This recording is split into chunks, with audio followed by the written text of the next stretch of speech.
अगला टॉपिक है colligative properties and determination of molar mass. Properties depend on the number of solute particles, irrespective of their nature, related to the total number of particles present in the solution. Such properties are called colligative properties. कि वो properties जो सिर्फ number of solute particles और total number of particles के बीच में relate करती हैं, बिना उनके नेचर के, यानी कि कोई भी मटेरियल हो सकता है, कोई भी गैस, कोई भी अदर पार्टिकल, ऐसी प्रॉपर्टीज को कॉलिगेटिव प्रॉपर्टीज कहते हैं। Number 1, relative lowering of vapour pressure. मान लिया हमारे पास सॉल्वेंट है इस कंटेनर में जिसका वेपर प्रेशर P1 नॉट है प्योर फॉर्म में।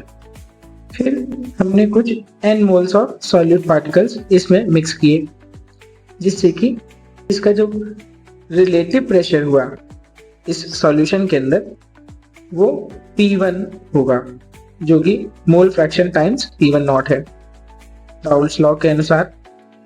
तो हमें देखना है कि कितना reduction of vapour pressure of solvent हो रहा है, यानी कि reduction of vapour pressure of solvent delta P1 is equal to P1 naught minus P1। P1 की वैल्यू रखेंगे और इसको फर्दर सिंप्लीफाई करेंगे।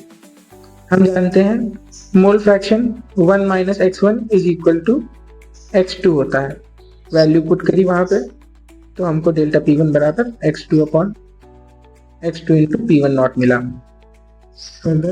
आगे बढ़ेंगे, ये जो वैल्यू है left hand side fractional value delta P1 upon P1 not, इसको इस प्रकार भी लिख सकते हैं, ये मोल फ्रैक्शन ऑफ सॉल्यूट के बराबर होती है। ये हमारे पास पहला फॉर्मूला होगा, mole fraction of solute is equal to relative lowering of vapour pressure. हम जानते हैं कि mole fraction of solute is equal to number of moles of solute upon total number of moles of solution होता है।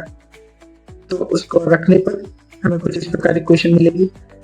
और for dilute solutions N2 is very less than N1, यानी कि N2 negligible है, सॉल्यूट पार्टिकल्स के मोल negligible है solvent particles के।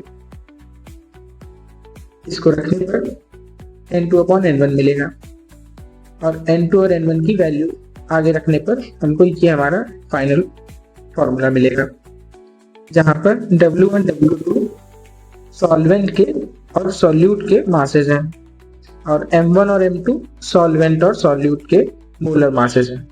इस इक्वेशन को यूज करके हम सॉल्यूट का मोलर मास निकाल सकते हैं।